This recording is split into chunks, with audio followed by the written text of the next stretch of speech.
In the autumn of 1987, a routine seismic reading in northern Manitoba recorded something that should not have existed. Not an earthquake, not a mining charge, not a train, a truck, or a passing storm.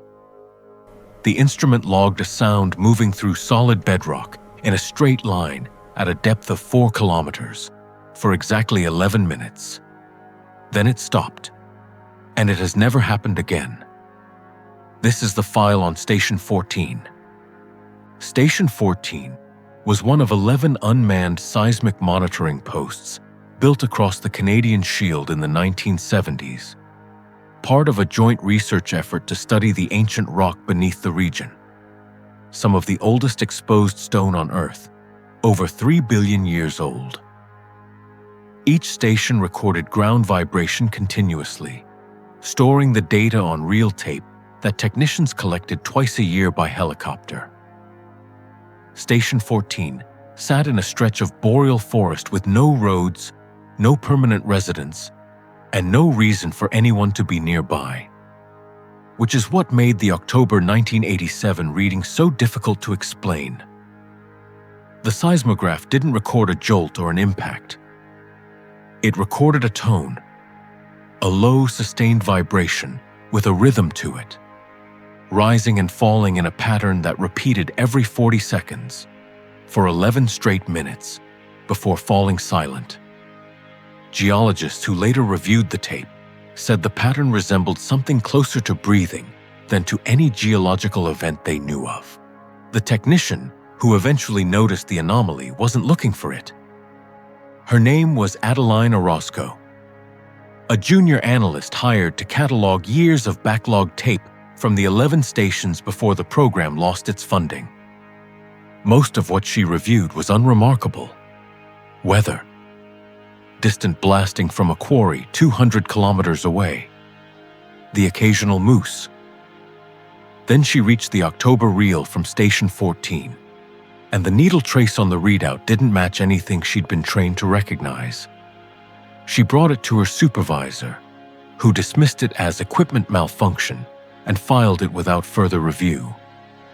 The tape itself was archived and largely forgotten for almost 2 decades, until a research assistant digitizing old geophysical records for an unrelated project rediscovered it in 2006 and noticed something the original analysts had missed.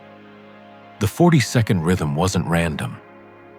When slowed down and layered against itself, it produced a pattern that could be mapped onto a simple wave function, the kind you might find in an engineered signal, not a natural one. A small, informal group of researchers, mostly volunteers, working outside of any official program, began quietly re-examining the 11-station network. They pulled records for the other 10 stations from the same week in October 1987. 9 showed nothing unusual. The 10th, Station 6, roughly 90 kilometers southeast, had also gone dead for exactly 11 minutes. Not silent, dead. As though the recording equipment itself had briefly stopped functioning. When it resumed, the timestamp had skipped forward by exactly 11 minutes and 4 seconds.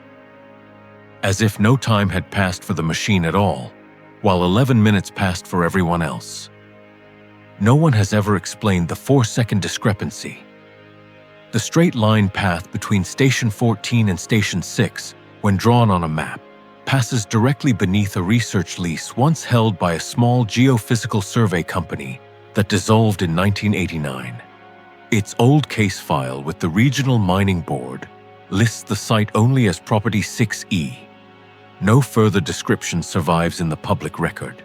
In 2011, 2 of the volunteer researchers received permission to visit the original Station 14 site, which by then had been decommissioned and left standing, its equipment stripped for parts. They found the structure mostly as it had been left, weathered, half swallowed by moss. But inside, on the interior wall behind where the recording reel had once stood, someone had scratched a simple mark into the metal casing of the equipment housing. 3 concentric rings, off-center, with a single line cutting through them at an angle. Neither researcher could explain who had made the mark or when. Station 14 had no listed staff after 1979. It was meant to be visited only twice a year, briefly, by technicians swapping tape reels. The mark did not appear in any photographs of the station taken during earlier maintenance visits. It appears only in photographs taken after October 1987. The volunteer group eventually tracked down Adeline Orozco, the original analyst, now retired. She remembered the tape.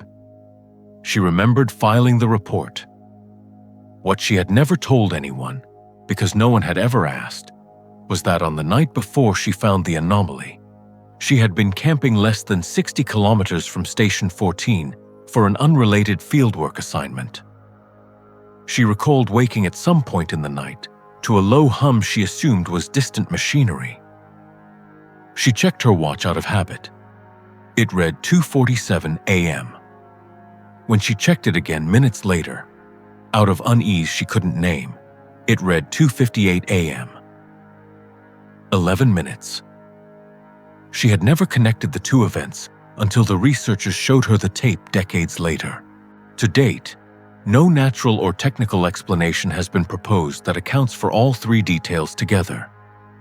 The rhythmic underground tone, the synchronized 11-minute gap recorded 90 kilometers away, and Adeline Orozco's own missing 11 minutes on the surface above. The Canadian Shield beneath this region is some of the most geologically stable, well-studied rock on the continent. There is no known mechanism by which a coherent signal could travel that path, at that depth, in that pattern.